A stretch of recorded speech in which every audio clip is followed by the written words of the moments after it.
This lesson is part of a fun podcast-style series created by the Rubicon Bridge team for IGCSE learners everywhere. Keep listening and learning. Welcome back to the Deep Dive. Today, we're jumping into something really fundamental. Absolutely. We're doing a deep dive into, well, the basics of business activity and how businesses fit into the bigger economic picture. Yeah. Our mission, really, is to unpack what makes businesses tick. You know, the resources they use, how they create value, their role in the economy. It's like a shortcut to understanding the core stuff fast. And it's so important to get these basics. Honestly, whether you're prepping for a meeting, thinking about a new career, or just curious, businesses, well, it's everywhere. It really is. From your breakfast this morning to the phone in your hand. It's the pulse, you could say. Okay, so let's unpack this, starting right at the beginning. Sure. What is business activity, like at its absolute core? At its core, it's pretty simple, actually. It's providing goods and services. Yeah. Things people need or, things they want. Needs and wants. Yeah. That's the driver, really. That desire is what fuels pretty much all economic activity, innovation, too. Mm-hmm. Identifying a need, figuring out how to fill it. It's a constant cycle. Right. And to make those goods, provide those services, businesses need stuff, right? Resources. Economists call them the factors of production. Exactly, the building blocks. So what are they? What do you actually need? Okay, there are 4 key ones. First up is land. And that doesn't just mean dirt, it's all natural resources. Like the oil. Yeah, oil fields, like in the Middle East, or good farmland for, say, oranges. Yeah. Even wind, companies like Hydro Wind Energy, HWE. They're harnessing wind that's land for energy. Okay, so natural resources. What's next? Like labor. Simple enough. Human effort, skills. The engineers at HWE designing tech, or the workers in maybe an SLS factory making those pre-cooked beans people doing stuff. Got it. Land, labor. Third is capital. Now, this one trips people up sometimes. It's not just money. In economics, capital means the man-made resources used in production. So tools, machinery, factories, technology. Like the desalination tech HW uses, Right. or giant ovens for a big baker. Precisely. Those are capital. And finally, number 4, maybe the most crucial in some ways, is enterprise. Yeah, this is the skill, the vision, the risk-taking of the entrepreneur. The person who sees an opportunity and pulls the other 3 factors, land, labor, capital, together to actually create something. So the orchestrator. Kind of, yeah. Without enterprise, you just have resources sitting there. They don't magically become a business. That makes sense. It's the combination. And, it really highlights how a shortage in just one area, like skilled labor or access to capital, can really hold things back. Absolutely. It's a system. Mm-hmm. And once you combine those factors, the next big thing isn't just making something, it's making it more valuable. Which brings us to added value. Added value. Okay, here's where it gets really interesting. What does that actually mean for a business? Why does it matter so much? It's fundamental. Added value is basically the difference between what a product sells for and what the raw materials or bought-in components cost. So the markup. Essentially, yes. But it's more than just profit margin. That added value is what covers all the other costs, wages, rent, marketing, everything, and provides the profit. Okay. So without it. Without adding value, a business just can't survive. It can't pay its bills. It can't grow. It can't innovate. It's the engine of profitability. It's also about perception, how you make people feel about the product. That's a key point. So if adding value is so critical, how do businesses actually do it? What are the practical ways? Well, there are 4 main strategies you see again and again. First, branding. Like logos and names. Exactly. Developing that strong brand image, the logo, the name, the advertising. It builds trust, makes the product seem more desirable, maybe higher quality, and lets you charge more. People pay for the brand. They do. Second, and related, is actually improving quality, making sure the product is genuinely high standard, reliable, does the job better. People will often pay a premium for quality they trust. Think about, say, Fatima making cakes for special occasions. You expect top quality, right? Not just ingredients. You pay for the skill, the result. Yeah. Third is design. Unique features, better aesthetics, making it easier or more pleasant to use. A well-designed product just feels more valuable. Like a sleek phone versus a clunky one? Perfect example. And fourth is adding convenience. Making things easier for the customer is a huge value add. How so? Think about that Quenches device, turning seawater into drinking water instantly. That's incredible convenience in certain situations. Or those SLS ready-to-eat beans, they save people time and effort. That convenience is something people willingly pay extra for. Right. Time is money, as they say. It's interesting, though. All of these choices invest in branding, improve quality, add features. They all involve decisions. And decisions mean trade-offs, right? Absolutely. Which leads us perfectly into the idea of opportunity cost. Okay, opportunity cost. What's the business take on that? It's simply the value of the next best thing you didn't do when you made a choice. Because resources, time, money, people are always limited. Choosing one thing means not choosing something else. Giving something up. Exactly.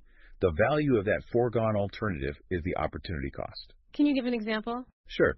A big one is the High-Speed 2 rail project in the UK, HS2.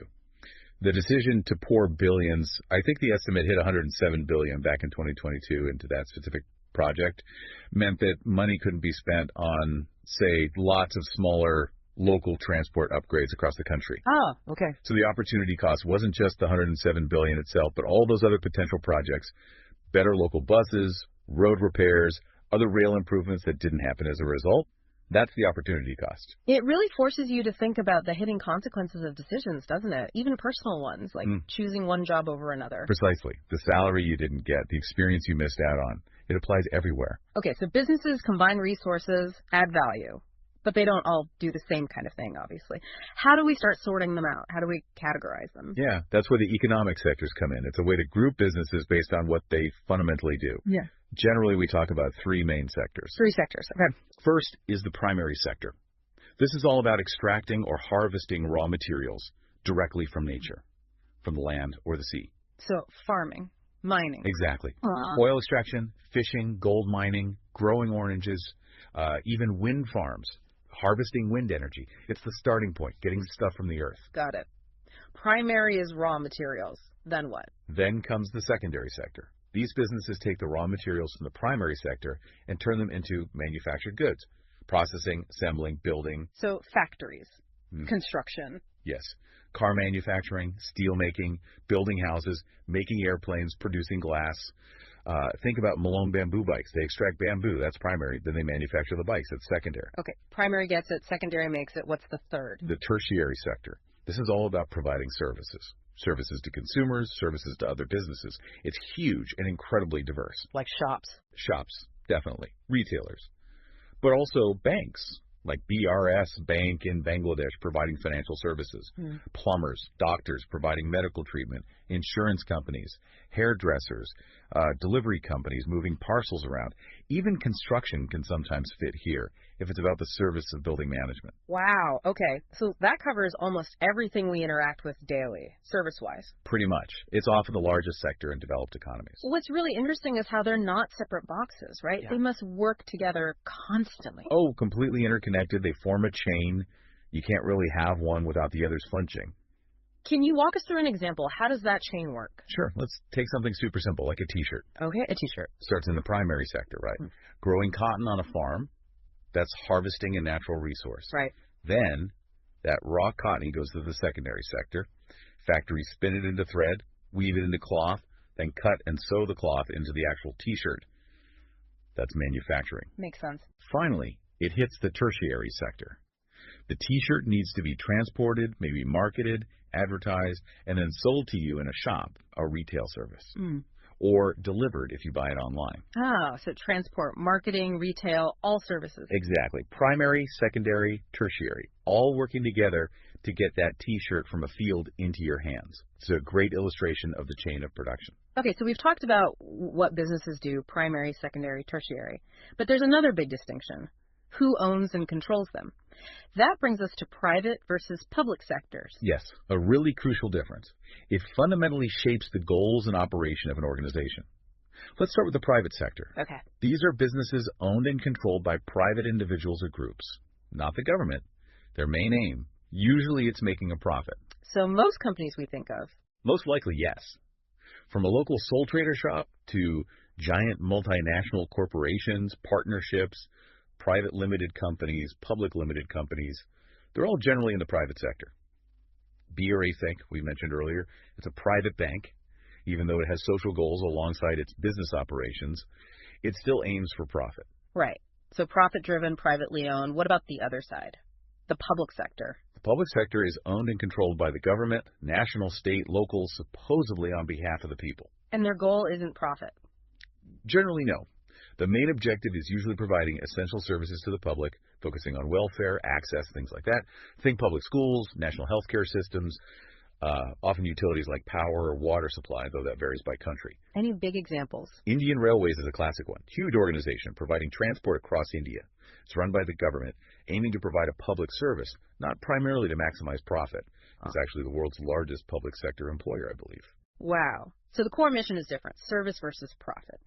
But I wonder, does it ever get blurry? Like public sector bodies trying to be more business-like? Absolutely. That's a constant tension.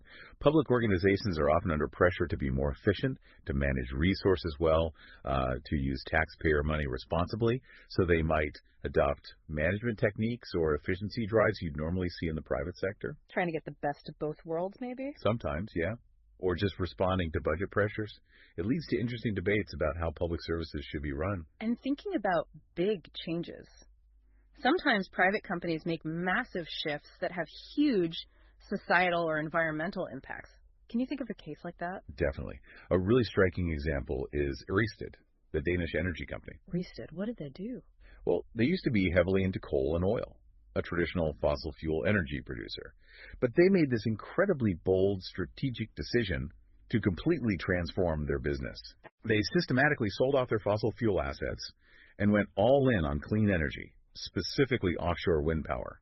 They basically reinvented themselves as a green energy company. Wow, that's a huge pivot for an energy giant. Huge. And it wasn't quick or easy. We're talking a decade-long process, massive investments, navigating complex regulations, convincing shareholders and other stakeholders.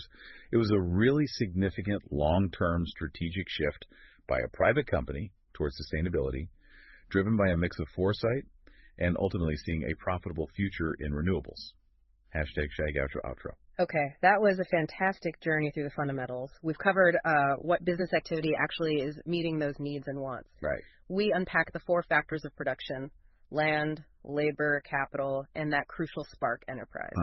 We dug into added value and how vital it is, plus those ways to boost it: branding, quality, design, convenience. Yeah, the practical strategies. And we didn't forget opportunity cost, the reminder that every choice means leaving something else behind. The key concept. Then we mapped out the economy with the primary, secondary, and tertiary sectors, showing how they link together, like with the t-shirt example. Exactly. And finally, we distinguished between the private sector, mostly about profit, and the public sector, focused on service. Owned by individuals versus owned by the government. So wrapping it all up, what's the big takeaway here? Why does understanding all this matter? Well, I think what it does is give you a really powerful lens. Suddenly you can look at almost any business, whether it's your local coffee shop or a massive company like Ørsted, and you can start to see the mechanics underneath. Like seeing the code behind the website? Kinda, yeah. You see the resources they're using, how they're trying to add value, where they fit in the bigger economic chain, whether they're driven by profit or public service. It helps you make sense of the economic world around you. It really demystifies things, makes it less abstract. Exactly. It takes these big concepts and makes them tangible, understandable components. So here's something to think about next time you buy a coffee, use an app, hop on a train. Consider that whole chain we talked about. Where did the raw materials come from? Who made it? What service? Thanks for listening. More chapters coming soon from Rubicon Bridge.